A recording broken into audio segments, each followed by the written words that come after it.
Ивана! Ивана! Да, Здравей, Ивана! Честит рожден ден! благодаря Как си? много. Какво правиш на рождения ти ден? На рождения ми ден днес две участия, т.е. като на работа, но ще празнувам заедно с всички мои почитатели. Как започва деня ти? С кафе. Черно, силно кафе. Това ми е най-важното. Каква друга кариера би имала, ако не беше една от най-разпознаваемите поп-фолк изпълнители в България? Вероятно юрист, адвокат.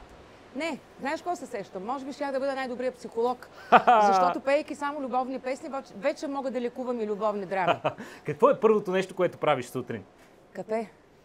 Силно, черно Супер. и тишина. Спортуваш ли?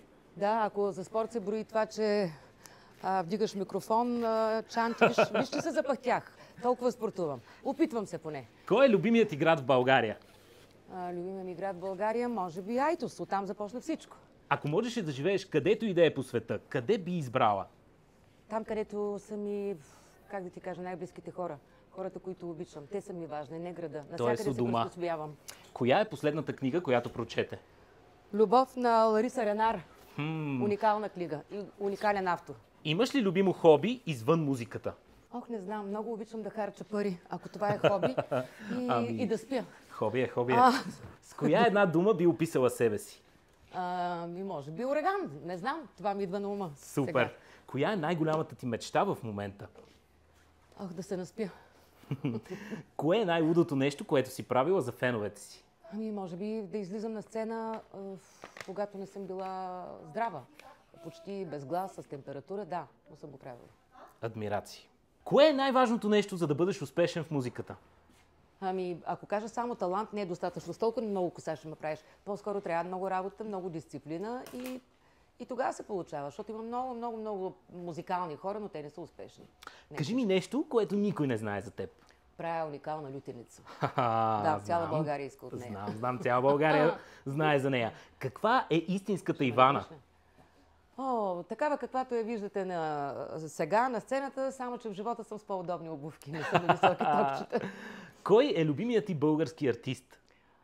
Този, който умее да вкарва душа в работата си, дали той ще е артист, дали ще е певец, важното е да има душа и чувство. Супер! Телевизия или интернет?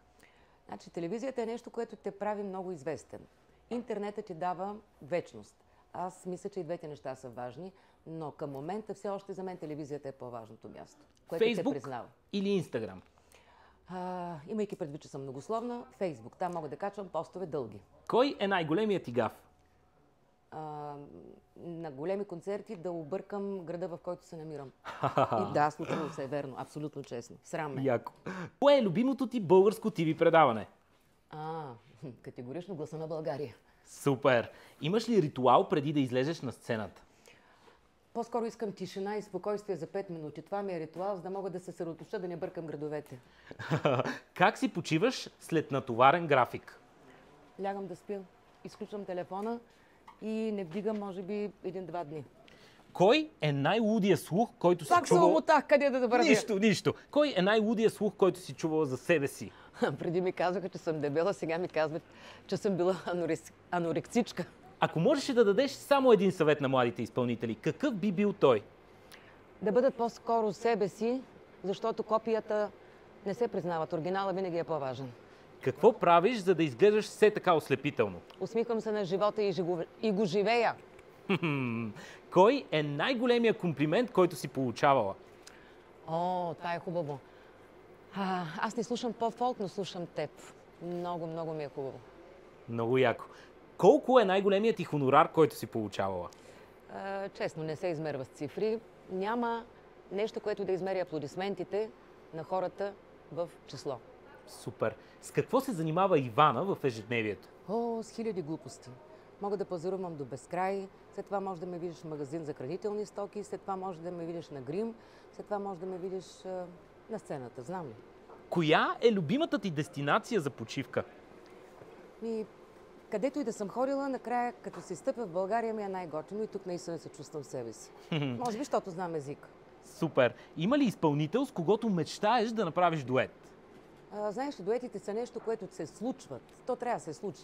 Не мога да го мечтая. Когато излезе песен, тя просто е за дует и ти го знаеш с кого трябва да я направиш и как да я направиш. Как се промени поп-фолк музиката през годините според теб? Еми как, промениха се битовете, понякога стават еднообразни, понякога даже издразва един и същи ритъм, но когато има хубаво съдържание, хубав текст говоря и мелодична линия, това винаги е хит или поне става популярна песен. Ако можеше да се върнеш назад във времето, би ли променила нещо в кариерата си? Еми, по-скоро не. Бих минала през всичките тези, макар и някои грешки, защото за да стигна до тук, те са ме изградили. Ако имаш машина на времето и можеш да се върнеш 10 години назад, какво би казала на тогавашната Ивана? Спокойно и това ще мине.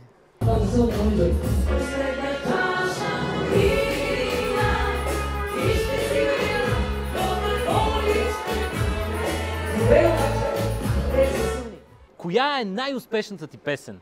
То да не е само една. Някои харесват шампанско и сълзи, живота ни.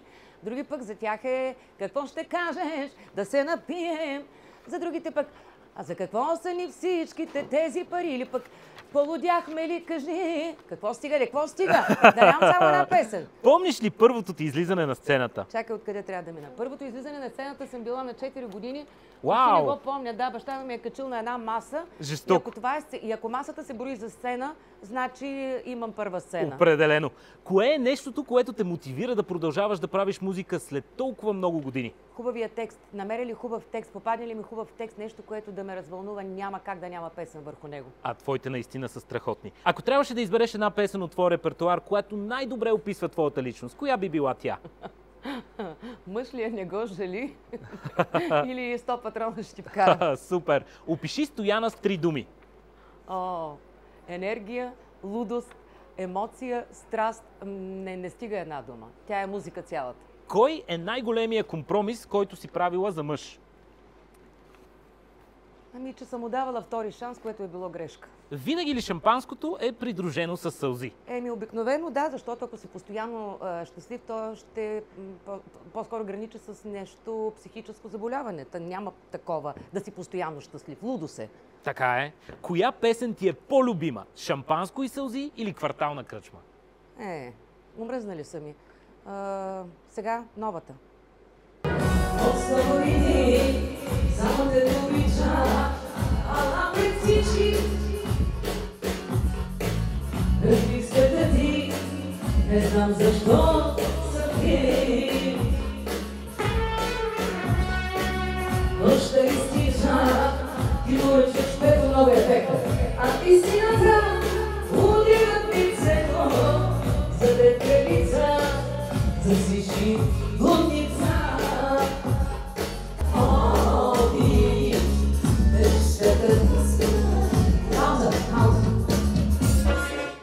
Каква беше първата ти работа? Първата ми работа, мисля, че беше... аз съм имала само една работа като певица, но за малко работих като учителка от първи до 7 клас. Много интересно. Защо използваш все тази слушалка, докато пееш? Защото това е мониторна слушалка и всички пеем с нея.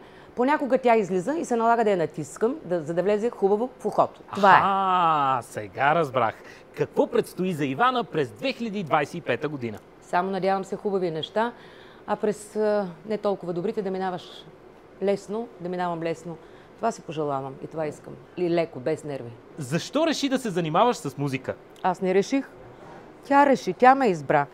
Тя си ме е търсила цял живот. Аз бягах много години от нея, тя просто си ме търси. И това е. Кой е бил най-успешният ти проект до сега? Не мога да кажа аз. Може би да ни пишат почитателите.